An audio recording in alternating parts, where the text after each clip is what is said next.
All right. Ladies and gentlemen, welcome back to the Become Great podcast with your hosts, Ahab and Dan. Hey. And Dan Bieber. Let's do this, bro. Yeah, man. All right. I'm doing fantastic, man. Let me tell you. It's Friday. It's an amazing day. Like, it's the end of the week. And man, we get to do this. Like, I know I'm in school and everything as well. And that's actually how we kind of got this together. Yeah. But to be able to just share some quality time when it comes down to just helping folks out, like through this kind of podcast, right? Yeah. I mean, it's amazing. And by the way, whose crazy idea was this podcast? It was yours. I did not want to do it. I know. But here you are. So, and on that note, I know today's topic is the M topic, right? Manage you specifically. I know we're managing this podcast, obviously, among other things, but this topic of manage you. Yeah. So we can go so many different ways with this. Obviously, there's some similarities when it came down to our prior podcast with ownership and everything, right? But I'd like to start off with managing yourself, right? Yeah. Like manage yourself. So obviously, a ton of different things can happen negatively in our lives if we don't manage ourselves appropriately. Totally. Right. And I mean, example of this, and I think you may have mentioned this in prior podcasts as well, is that if you don't manage yourself, you can become 340 pounds. And what a specific number. I know. It's an interesting, it just came out of nowhere. And and here you are now, right? Like, and you did manage yourself. Yeah. And this is the transformation that takes place. Sure. So when it comes down to that, like but there's probably tons of people who watch this who they may know, or they may not know that there's certain areas of their life that they are not really managing the best, right? Yeah. So how do people go about starting to take control and manage themselves? Like, how did you do that, like on your end? Well, I will say you're right. Like, I was 340 pounds. I was incredibly like heavy, out of shape, and I was moving down a track in life that wasn't great. My stress was controlling me. My fears, my anxieties, those were all making decisions on my own behalf, right? And I thought I was managing me. I thought I was making my own decisions, but clearly I wasn't, right? And so for me, like, there was a moment in my life where I was like, I don't want to live like this anymore. Like, I had to have surgery. I was always in, like, either in pain or feeling sick, and I had, like, something had to change. And I would love to be able to inspire people to change before they're in that scenario, right? Where you're looking down, for me, it was looking down the road and going, I'm going to be in and out of hospitals for the rest of my life if I don't do something.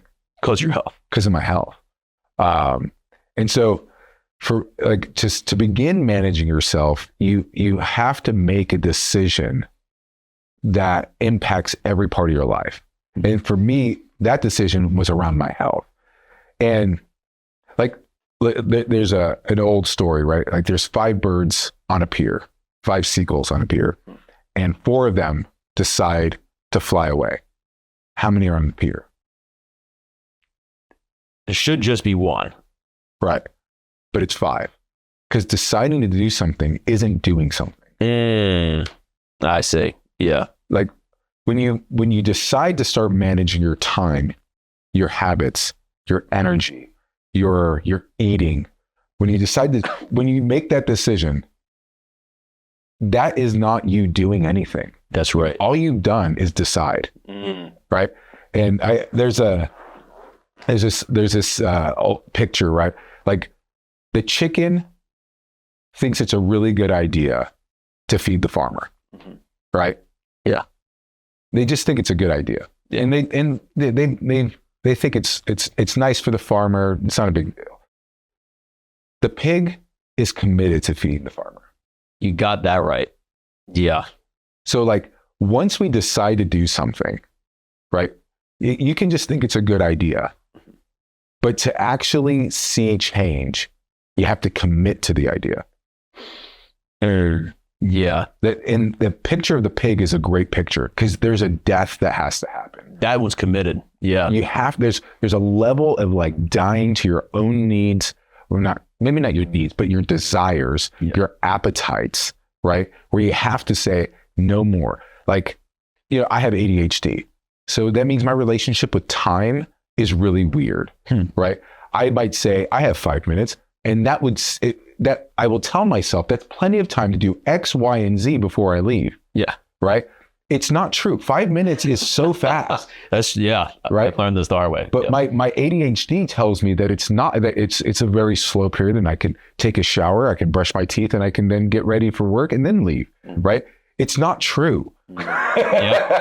Just so I've had to change what I think about 5 minutes, and I have to give myself 20 minutes instead of looking at the clock and go, oh. So I have alarms that go off, not to leave, but to get ready. Wow. Gotcha. Because if I don't have an alarm that tells me to go get ready in my phone, then I will think when I look at oh, it's time to go. And then everything that I would have wanted to do, I wanted to shower, I would have wanted to brush my teeth, I would have let all those things go because now I'm in crisis and I have to then leave so I don't become late to work or whatever it is, right?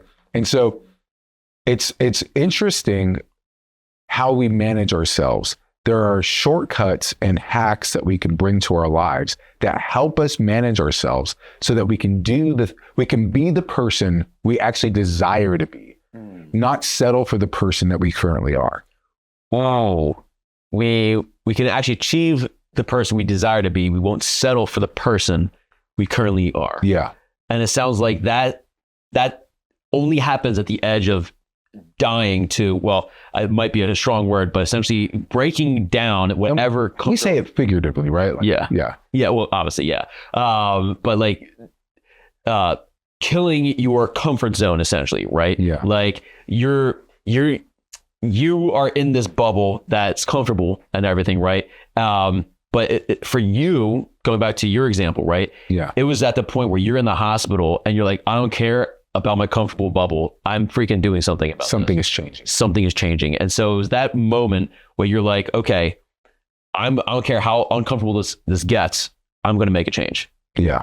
And so some people, it's that they do a rock bottom. You can pick when you're uncomfortable, right? Just elaborate what you mean by that. So like for me, I was in a hospital and I was looking in the future and going, man, I'm either going to be uncomfortable right now and making some really significant changes, or I'm going to be uncomfortable in the future when I'm having another surgery and another procedure. And I'm always visiting the doctor and trying to manage my blood sugar, my this and that. I had a choice to pick which uncomfortable I wanted. Oh yeah. When you choose which uncomfortable you want, you can choose the one uncomfortable now, or you just let things go and you will be uncomfortable later. Those are the two options. And you're generally uncomfortable right now. Like most people are not comfortable with their way they're currently living. But it's like when you rent an apartment, right? And there's a leak in the roof. It's this little brown stain. It's not that bad, right? It's like when you have a car and there's like a little whistle or a little your fan belt's like, it's not that bad. Mm-hmm. Like it's when things are bad, but not that bad, where people actually find themselves in this comfort, right? And they settle for something beneath them. And when you settle for something beneath you, it sounds like that's when that can really creep into like other facets of life. And you look back and you realize, oh, wow, I'm in a hole that I did not see this coming. Yeah. And so it sounds like a lot of this is actually tied to discipline. Yeah. Discipline's a funny thing, isn't it? Like, yeah, it's almost like a bad word to some people. To some people. Yeah. Like, oh man, discipline. Mm-hmm. I don't look at it as discipline. Like people tell me, hey, you're so disciplined. And I'm like, I actually am a cause and effect person. Like I know if I exercise, I'm going to feel better. Not tomorrow, today. I will feel better today. My emotions are going to feel better. Spiritually, I'll feel better. Physically, I'm going to feel better. I'm going to have more energy. I'm not going to need that coffee in the afternoon. Yeah, actually. So if I work out, I know I'm going to get like immediate results of feeling better. And I'm actually going to think I look better. I'm going to have more confidence. Absolutely. And so, okay. So why don't I just work out? It's cause and effect. Mm-hmm. If I eat this cake, I know I'm going to have a blood sugar crash and I'm going to feel like crap and I'm probably going to fall asleep in the middle of a conversation. Yeah. So I'm not going to eat the cake. Yeah. Makes sense. I've had so much cake in my life. Dude, I would buy the Costco, the pumpkin pies. Oh, wow. Yeah. Big old. I would hammer a Costco pumpkin pie. Pumpkin pie is my favorite pie. By a mile. 100% is mine as well. Like, and yeah, praise the Lord that someone created that invention for us. It's so awesome. It is amazing. I would just leave a whole one in the fridge for me. And I would just open it, smash, put it back, go back. I would just hammer pumpkin pie.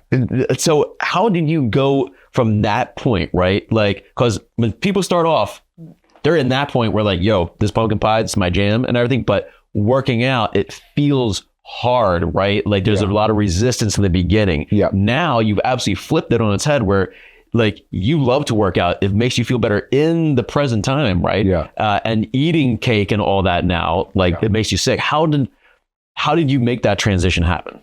There was a tipping point in my decision making, and some of it was based on like my future pain, right? And I knew where the road was going, and I was scared of it because my mom, she was in and out of hospitals till the day she passed, right?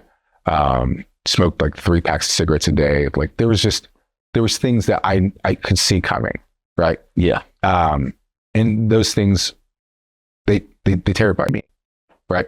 I knew where my lifestyle was going to go, and I didn't want it. And I knew I was a weak person. I could see it. Like my emotions, were the number one determining factor of how I was going to do that day. And I've talked about this before, maybe not in this context, but I used to think I was depressed. And I used to think I had crippling anxiety. And what I realized is I was out of shape. Wow. Because I thought that those things were normal, but they were completely connected to my diet. Wow. And my physical activity. I got rid of junk food in my life, and I added exercise, and depression and anxiety left. So it sounds like you took that from starting off to making that a habit, right? Yes. So how do you manage your habits then? Yeah. Like, I know this is all about manage you. How do you manage that as a habit? I have a very addictive personality. And I used to say it just like that all the time. I have a very addictive personality. What I realized is having an addictive personality is having the ability to create patterns. So for me, when I smoke cigarettes, like I would smoke one cigarette right before I fell asleep, right? I would go outside, go on the porch, smoke a cigarette, and I would hope that I'd get lightheaded and I would fall asleep. And then it became like where I was drinking whiskey before I fell asleep, right? And I would want to drink a glass, just take the edge off, help me fall asleep, whatever. And those to me were patterns that were really hard to break. Okay. Really hard to break. I can imagine. And then I had to substitute the pattern for a different pattern. It was a substitute. It was not elimination. No, I couldn't eliminate. I tried eliminating over and over and over again. But because my mind is it works in patterns. Mm-hmm. I have to create new patterns in order to get rid of the old patterns. So for me, like what I do before bed is so important because like my sleep patterns all depend on what I do before bed. So if it's like spending time with my wife is probably one of the last things I do in my day because It's pretty much the only time we really get. We're both very busy people. So that last hour is sacred. Cool. And so that is part of my pattern. And so instead of going out and smoking a cigar before bed or having a glass of scotch before bed, I'm connecting with my wife. And most addictive behavior is not a lack of control. It's a lack of connection. A lack of connection. Yeah. There was like this lab study about rats back in the 70s. And these rats, they had this one section over here where they had all these rats, and they had a bunch of them, and they had the option of water or water with, I think, cocaine, right? And then they had this other section where it was just this one rat, and he also had the option of water and cocaine. And the one rat by himself constantly drank from the water with the drugs in it. Yeah.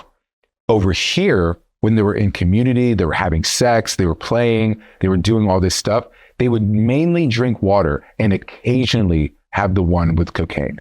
Interesting. Yeah. Wow. And so the lack of connection was the driving force for abuse and addiction. Wow. Not just in rats. Imagine how much more like in humans. We are so wired for connection. Oh yeah. Humans were created for that. We are created for connection. Yeah. So that's one of those things. So what I look for in my day to feel fulfilled is I'm looking for connection. And when I say connection, I'm like, people see me and I see people. I feel seen. I feel valued. And so it's important who I spend my time with, who I connect with. Absolutely. And so those things are super important. But what I discovered the longer I've been on this earth is the people that I care the most about are the people I really want to feel connected to. And so it's not a matter of like, yes, this person online thinks I'm awesome. My wife thinks I'm awesome. Yeah. My kids think I'm awesome. My closest friends like value me and trust me and believe in me. Those things actually make me feel connected and pull me away from addiction. That's cool. And I guarantee there's people who are watching this who may not have that, right? Yeah. Like they might resonate more with the rat that's like, hey, I'm by myself, so I can understand why that rat went to the water with cocaine and everything. Yeah. So how would you go about if you were in their shoes, right? Just like finding that connection with regard to just helping them overcome it, just even just one vice at a time, right? Yeah, I would say you need to break your current patterns. So a lot of people in that scenario, they wake up probably in the morning or midday or afternoon, whatever their lifestyle is, and they get up and they're getting up because they have to go somewhere, whether it's school or work. And what I tell people all the time is you should always wake up 3 hours before your first engagement. Wow, that's good. Okay. The highest paid CEOs in the nation they wake up 3 hours before their first appointment, right? And that was something I discovered, and that was something I started doing. Okay. And if that's the case, right? What am I doing in that 3 hour period? Mm-hmm. For me, it's I read my Bible, I exercise, I make my kids breakfast, and then and then you obviously shower and do whatever I have to do before my first appointment, right? So that's what I do. That's a new pattern. That one pattern alone will change your life. If you can just add 3 hours, any of those, okay, any of those things in that 3 hour period, gotcha. That would change your life, right? Yeah. And then there's also something that's in there. You're going somewhere. You're going to the gym. Mm-hmm. You're surrounding yourself by people who are trying to better themselves. I see. Right? Yeah. You're reading the Bible, right? Reading the Bible. You're reading something every single day that challenges you to be a better person. Absolutely. Right? Then you go to work, and then afterwards, some people they're either hanging out with friends or they're going home to their family. Depending on what their lifestyle is. Of course. You get to choose all of this. All of it is a decision. It is. I get to choose the people I spend time with. I don't get to choose my family except for the woman I marry and my children. I don't get to choose them. I get to choose them, but like I don't get to choose my dad, my mom, my brothers. And so some people have really bad home family that they grew up in. You didn't get to choose those people. To good point. But now you get to choose who you surround yourself with. You don't have to choose to be in that environment anymore. You can choose a better environment. And this is all a part of managing yourself, because you understand that part. When I left home at 17 years old, it was really important for me because I didn't know anything but an Arab American lifestyle, right? Yep. And I didn't know what the rest of the world was living like. I thought so much of it was weird, and I had to learn how to be a man on my own. Yeah, after 17 years old. And so, and I surrounded myself with new community. A lot of them were bad. And then I realized this was leading me into a direction I didn't really want for my life. Yeah. And so when I gave my life to the Lord at 20, it changed everything. I started surrounding myself with people who all wanted to better themselves. They all wanted to live a healthier, like at least spiritually, life. Absolutely. Right? And so all of those things go. And then I went to a Christian college where I surrounded myself with people who had similar faith as me. And then I always was looking for ways to find, I realized something over the years. I can manage the people that I surround myself with. And I did a poor job a lot of the time, and my life reflected it. Gotcha. And then when I did a good job, my life also reflected it. Oh, that reminds me, as we kind of conclude this podcast episode here, that there's a saying that you are the average of the 5 people you surround yourself with. Yeah. And it sounds like you've experienced that personally. I think everybody has. Yeah. I think it's true of your childhood. It's true of your teenage years. It's true of like your adolescence when you're a young adult.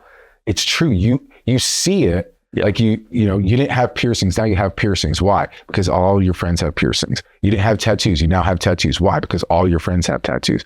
You're influenced by these people. I'm not saying any of those things are wrong. Oh, I'm just saying you're influenced by the people around you. Your political views are usually the average of the 5 people that you talk politics with, right? True. All of that stuff is your influence. So if you choose who you surround yourself with, you actually get to choose where you're going in life.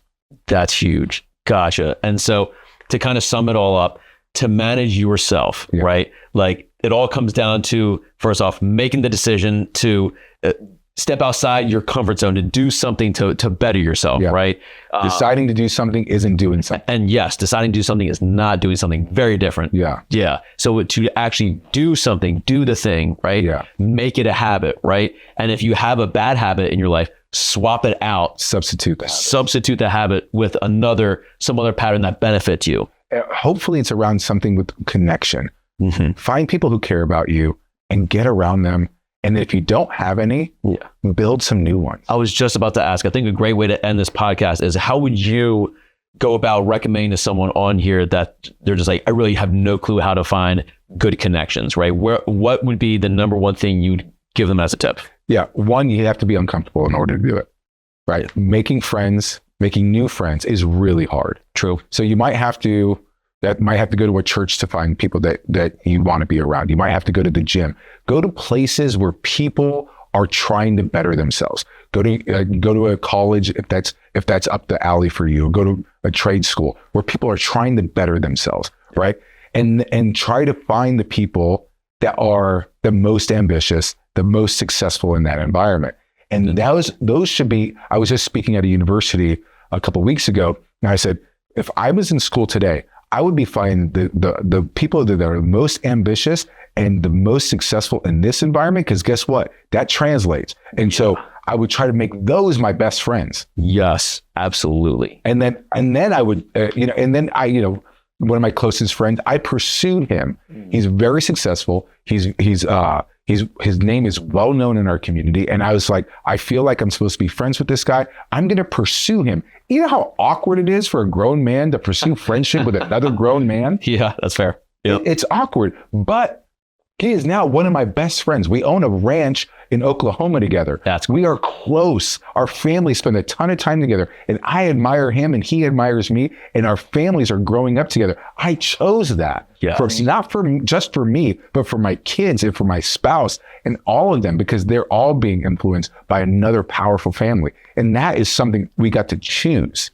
That's huge. Wow. And that's just the ripple effect showing from one decision and action. Can't just do just the decision, but that one action to step out into being uncomfortable. Yeah. And now like both of your families have affected each other, and you guys have an amazing life just like you shared together. It's so awkward, but you have to be willing to be uncomfortable to be successful. That is a perfect place to end this episode. You need to be willing to be uncomfortable to be successful. 100%. That's huge. Wow. Ahab, wow, bro, thank you so much for that. That was an amazing episode. Thank you for sharing all that. And folks, hey, thank you so much for tuning in. We really appreciate your time. If you got anything out of this episode, we ask that you please like, comment, and subscribe to this channel, to this episode here, this podcast. And remember, folks, you too can become great. Take care. Bye, guys.